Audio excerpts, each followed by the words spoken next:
Hey there, welcome to Monsters Must Die. My name is not important, but I'm here to showcase a little game I designed for this year's Pocket Quest Game Jam, Skyjackers, a game about high altitude, high stakes, hijacking, because this year's theme was heists, ironically, my primary source of income.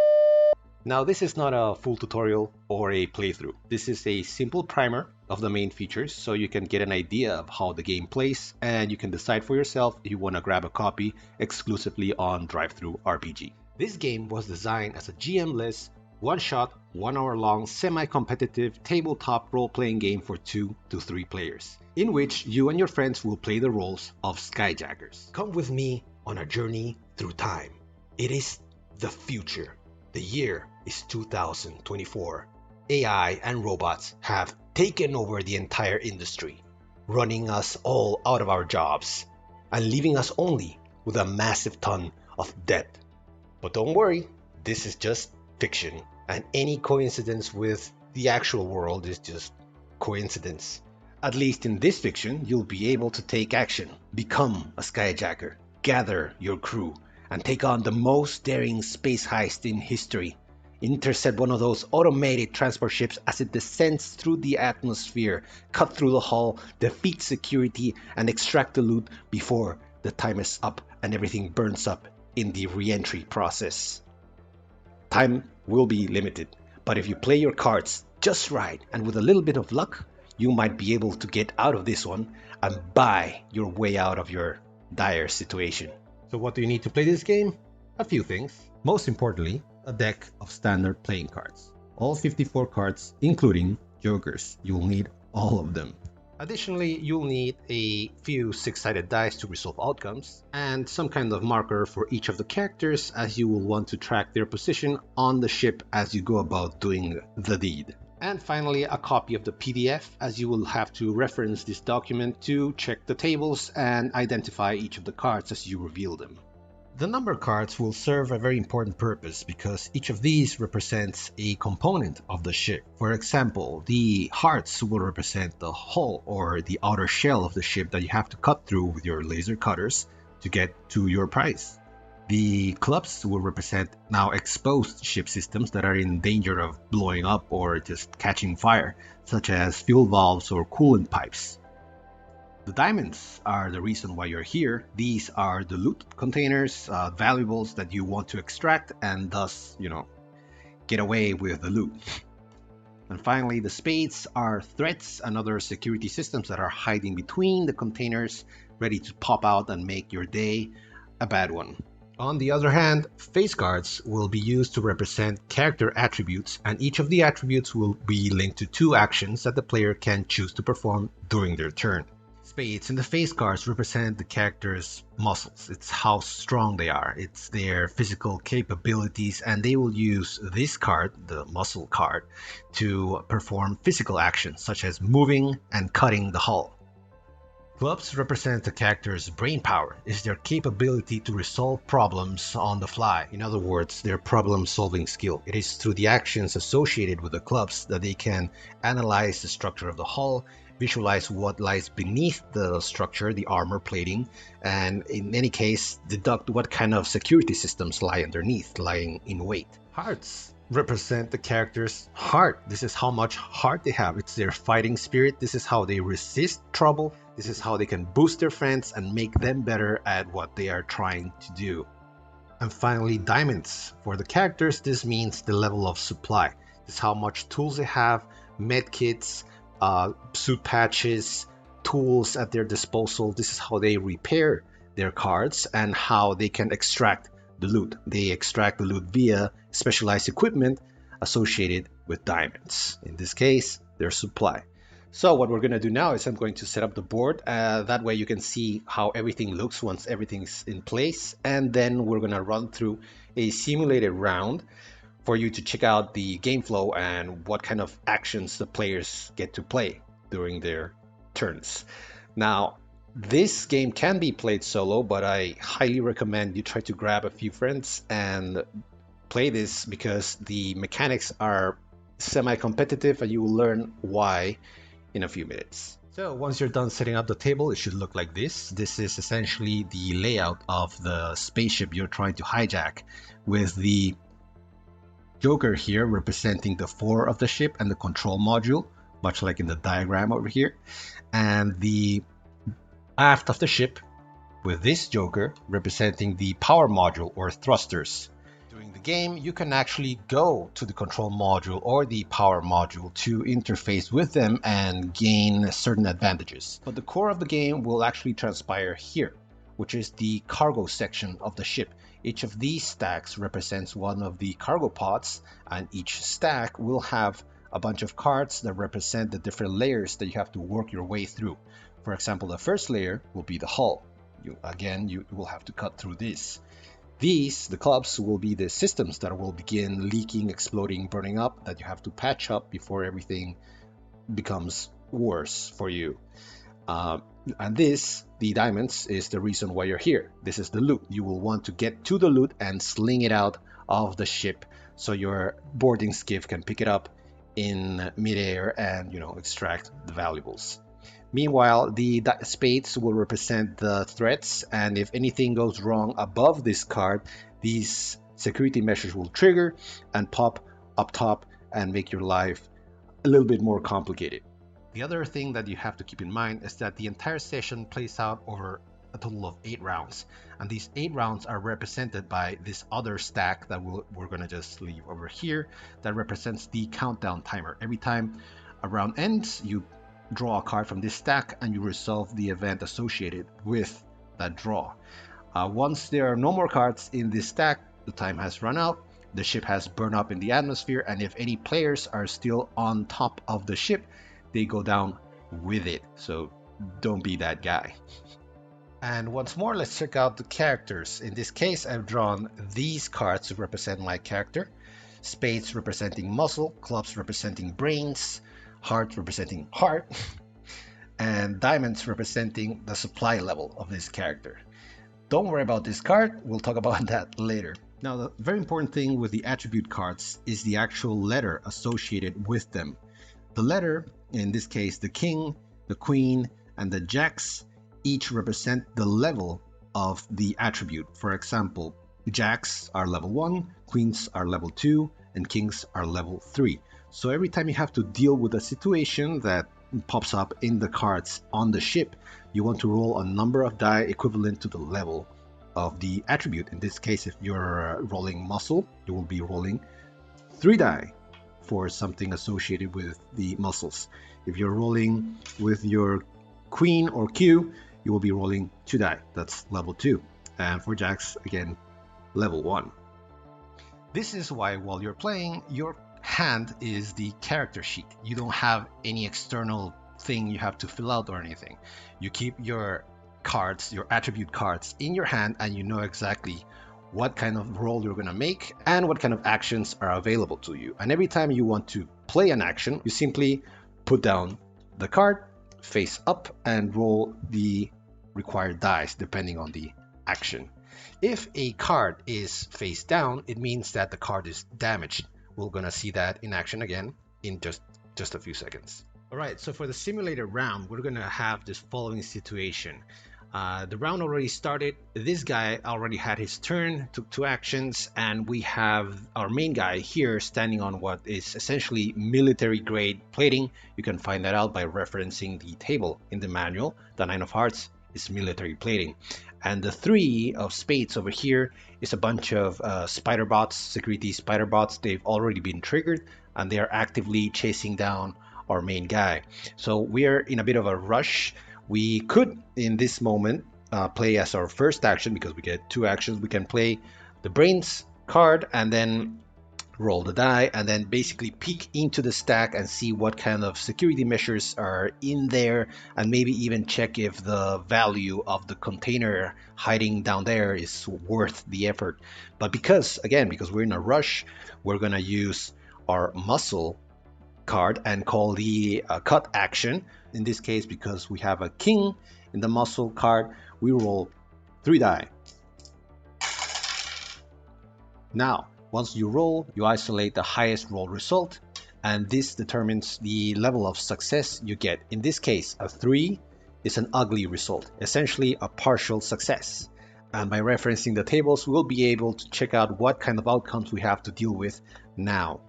So as you see, this roll is not very good. Military grade plating is very hard, very tough, and it also comes with an alarm system. And because we tripped the alarm, we have the following 3 outcomes to deal with. We have damage, alarm, and burn card. Damage means we have to take 1 point of damage, and we do that by placing one of our cards face down, like so. In this case, we chose to damage our brain. We get stunned by the exploding plating, it decompresses in our face, we take some damage there.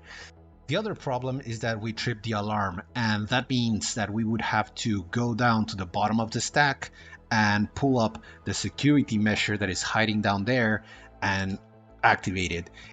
In this case, the 8 of spades, it's an enforcer drone, it's a military class robot, and it's very deadly. So the alarm outcome is pretty bad. The third thing is burn card, which means that the plating itself was burned off. We managed to cut through the hull and get rid of this. So we just put that away. But because we do not want to deal with the enforcer drone, we can play in this moment a reaction, which does not count as an action. A reaction can be played at any moment that the conditions apply. And in this case, what we're going to play is we're going to use our hearts to play a resist action, a reaction. This again does not count towards your total max of 2 actions per turn, and you can roll 2 dice to see if we manage to resist any of these outcomes. Of course, the burn card, we just let it go, but the other 2 are bad. And then because we have level 2 hearts, we roll 2 die. 3 again. 3 is the top result. We isolate that. This is the one that determines what kind of result we got. In this case, it's an ugly result, a partial success. And for the resist action, a partial success means we only get to block or deny or negate one of the outcomes. We took 1 point of damage, that's fine, but we do not want to trigger the alarm, right? So we're gonna negate the alarm outcome, preventing that enforcer drone from coming active, and we managed to burn off the hull, no problem. This card, once more, is placed face up like so, because these 2 cards are exhausted and this one is damaged. Let's place our little guy over here again, and we continue. So far, we've done 1 action and 1 reaction to the damage and to the alarm. We still have 1 more action to play, and we have the following cards in our hand. In this case, the logical thing would be to play our supply card, which is just level 1, but it's just enough so we can call a recover action. We play it, and what we do here in this case, we recover, is turn this damaged card face up, and it's ready to rock once more. At the beginning of our next turn, all the exhausted cards come back to your hand, and all the damage cards stay face down. This way we're ready. Next turn we can deal with whatever situation comes our way, because we'll have every card in our hand back again. Like so, our player turn is done. We've played 2 actions, and the upkeep phase begins. This is when the board takes action. The first step of the upkeep phase is every threat on the board activates its negative outcomes. For the spider bots, which is this, the 3 of spades, their bad or negative outcome set is hunt and damage. Hunt means they will move 1 stack towards the nearest player, in this case our main guy. We can choose either of these stacks to move it to. We're going to move it here. And then it also deals damage. In this case there's no player characters in the same stack, so it does not deal any damage. The second part of the upkeep phase is we have to draw one of the cards from the countdown timer over here. We flip it up and we match the suit. And every card that is revealed on the table plays its negative or bad outcomes if they do match the suit. In this case, we see that we have 3 of spades on the board, so therefore we have to trigger it again. As we know by now, what happens is this card will hunt and then do damage. Hunt means it moves to the nearest target, that is us, and then it deals damage. And because we only have one card remaining in our hand, essentially our ace card, we have to damage this one. First you use the cards in your hand to take damage, and if you don't have any, then you start flipping your exhausted cards face down when you take damage. If all your cards are face down at any point of the game, you're out, you're dead. But in this case, we still have our fifth card, the ace of spades. We flip that down like so, and this card is damaged. We cannot use it anymore for now. That was the upkeep phase, and finally we get to our player phase again. Let's assume that this guy places 2 actions and he's just chilling back there in the power module, and it's once more our main guy's turn. Because it's our turn again and it's the beginning of the turn, the first thing that happens is we pick these face-up cards, the exhausted cards, back to our hand, but we leave the damaged card back here face down. It's damaged. We once more have all our actions available, and we can play them as we see fit. Because we have a threat right there with us, we probably want to deal with that. Again, we play our muscle card, level 3, and call the cut action, but we're cutting not the hull, we're cutting through the spider swarm. Again, we roll 3 die, and look at that, our top result is a 6. So we apply the 6 as a roll result, and we go check out the good result for this card. Now, Spider Swarm is special. You can't really kill it off just like that. Even if you get the best roll result for the Spider Swarm, it disperses and it goes, every little spider goes crawling back into some hidey hole in the cargo container. So in this case, even the good result is not burn card, but instead it's hide. So this card will hide at the bottom of the stack, like so, ready to be a problem in the future.